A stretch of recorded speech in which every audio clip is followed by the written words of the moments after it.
नमस्कार। मैं शिशिर कृष्ण शर्मा बीते हुए दिन में आपका स्वागत करता हूं। आज बात दीदार सिंह रंधावा की। पंजाब के एक छोटे से गांव से आया किसान परिवार का वो सीधा साधा नौजवान जिसने पहलवानी के क्षेत्र में न सिर्फ अपनी एक खास पहचान बनाई बल्कि बहुत जल्द वर्ल्ड चैंपियनशिप को भी अपने नाम कर लिया। और फिर अचानक हालात उसे उस जगमगाती दुनिया में ले आए जिसके बारे में न तो कभी उसने सोचा था और न ही किसी भी दृष्टि से वो उस क्षेत्र में फिट बैठता था। लेकिन एक विश्व विजेता की तरह न सिर्फ उसने इस बिल्कुल अनजान दुनिया में भी अपने कदम जमाए बल्कि अपनी एक अलग ही पहचान बनाने में भी वो सफल रहा। वही दीदार सिंह एक छोटी सी सरकारी गलती की वजह से दारा सिंह के नाम से पहचाना गया और फिर गुजरते वक्त के साथ ये नाम एक किंवदंती बन गया। दारा सिंह अमृतसर के धर्मोचक गांव के रहने वाले थे। उनका जन्म 19 नवंबर 1928 को उनके ननिहाल रतनगढ़ में हुआ था। दो भाइयों में वो बड़े थे। मुंबई के जुहू इलाके के AB नायर रोड पर स्थित अपने निवास पर हुई एक मुलाकात के दौरान दारा सिंह जी ने बताया था, पीढ़ी दर पीढ़ी बढ़ते बढ़ते उनके परिवार के पास बहुत थोड़ी ज़मीन रह गई थी और इसीलिए उनके पिता और चाचा रोजी रोटी की तलाश में सिंगापुर आते जाते रहते थे। साल 1947 में दारा सिंह भी 18 साल की उम्र में अपने चाचा के साथ सिंगापुर चले गए। शायद ये भाषा की ही समस्या थी कि चेन्नई बंदरगाह पर सरकारी कागजात में उनका नाम दीदार सिंह रंधावा की जगह दारा सिंह लिख दिया गया, जो आगे चलकर उनकी पहचान बना। सिंगापुर में लोग कुश्ती के दीवाने थे। दारा सिंह की कदकाठी और कुश्ती के शौक को देखते हुए लोगों ने उन्हें प्रोफेशनल पहलवान बनने के लिए प्रेरित किया। दारा सिंह ने भी लोगों की इस बात को बेहद गंभीरता से लिया और वो ग्रेट वर्ल्ड अखाड़े के उस्ताद हरनाम सिंह जी के शागिर्द बन गए। साल 1950 में दारा सिंह ने मलेशियन चैंपियनशिप जीती। साल 1951 में उन्होंने हंगरी के नामी पहलवान किंग कॉन्ग को हराया। साल 1953 में वो हिंदुस्तान के चैंपियन बने और साल 1968 में उन्होंने वर्ल्ड चैंपियनशिप पर कब्जा जमाया। दारा सिंह ने कुश्ती से साल 1983 में संन्यास लिया और तब तक वर्ल्ड चैंपियन का ये खिताब उन्हीं के पास रहा। फिल्मों में दारा सिंह की एंट्री बिना किसी योजना के अचानक ही हो गई। दरअसल साल 1954 की फिल्म पहली झलक का एक सीन था जिसमें ओम प्रकाश को सपने में दारा सिंह के साथ कुश्ती लड़नी थी। इस सीन में दारा सिंह को न तो अभिनय करना था और न ही इसमें उनका कोई डायलॉग ही था, इसलिए ये सीन बिना किसी परेशानी के ओके हो गया। 6 साल बाद साल 1960 की फिल्म भक्तराज में उन्हें एक बार फिर से दादा भगवान के साथ कुश्ती लड़ने का ऑफर मिला। इस सीन में उनके 4-5 डायलॉग्स भी थे। दारा सिंह जी का कहना था, मैं डायलॉग बोल ही नहीं पा रहा था, इस वजह से रीटेक पर रीटेक हो रहे थे। आखिर में डायरेक्टर ने कहा, उल्टा सीधा जो भी बोल सकते हो बोल दो, हम उसे बाद में डब करवा लेंगे। मुझे समझ ही नहीं आया ये डब क्या होता है। इसमें मेरे साथी पहलवान ने मुझे कहा, तुझे कौन सा हीरो बनना है, काम कर और भूल जा।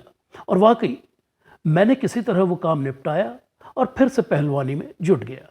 सही मायनों में दारा सिंह जी का एक्टिंग करियर 1960 के दशक में शुरू हुआ, जब निर्माता देवी शर्मा ने कुश्तियों पर बनने वाली अपनी फिल्म के लिए उनसे संपर्क किया। दारा सिंह जी का कहना था, हम पहलवानों के लिए वैसे तो फिल्म देखना तक वर्जित था, लेकिन जिस तरह गामा पहलवान का बुढ़ापा बहुत तकलीफ़ों में बीता था और कोल्हापुर के मशहूर बुलेट पहलवान को अपने आखिरी वक्त में तांगा चलाना पड़ा था, उन्हें देखते हुए मैंने देवी शर्मा जी को हाँ कह दिया। साल 1962 में रिलीज़ हुई वो फिल्म किंग कॉन्ग सुपरहिट रही और मुझे लगातार फिल्मों के ऑफर्स आने लगे। लेकिन दारा सिंह के साथ कोई भी बड़ी हीरोइन काम करने के लिए तैयार नहीं थी। ऐसे में साल 1963 की फिल्म फौलाद के लिए छोटे मोटे रोल कर रही मुमताज को साइन करना पड़ा। फिल्म फौलाद सुपरहिट रही और इसके साथ ही दारा सिंह और मुमताज की जोड़ी भी हिट हो गई। आगे चलकर इस जोड़ी ने 1 दर्जन से भी ज़्यादा फिल्मों में काम किया और ये सभी फिल्में बेहद सफल रहीं। मुमताज़ के अलावा निशी के साथ भी दारा सिंह की जोड़ी को बेहद पसंद किया गया। दारा सिंह ने करीब 80 फिल्में बतौर हीरो की। इनमें ज़्यादातर स्टंट और कुछ धार्मिक फिल्में शामिल थीं। साल 1982 में रिलीज हुई रुस्तम बतौर हीरो दारा सिंह की आखिरी फिल्म थी। साल 1985-86 में कर्मा और मर्द जैसी फिल्मों से दारा सिंह ने बतौर कैरेक्टर आर्टिस्ट अपने करियर की एक नई पारी शुरू की। उन्हीं दिनों दूरदर्शन पर रामानंद सागर के सुपरहिट सीरियल रामायण में हनुमान के रोल में दारा सिंह को बहुत पसंद किया गया। आगे चलकर वो विक्रम वेताल, लव कुश और क्या होगा निम्मो का जैसे धारावाहिकों में नजर आए। दारा सिंह की पहली शादी साल 1937 में सिर्फ 9 साल की उम्र में हुई, लेकिन बहुत जल्द उनका अलगाव हो गया। उस शादी से दारा सिंह का एक बेटा है जिनका नाम प्रद्युम्न है।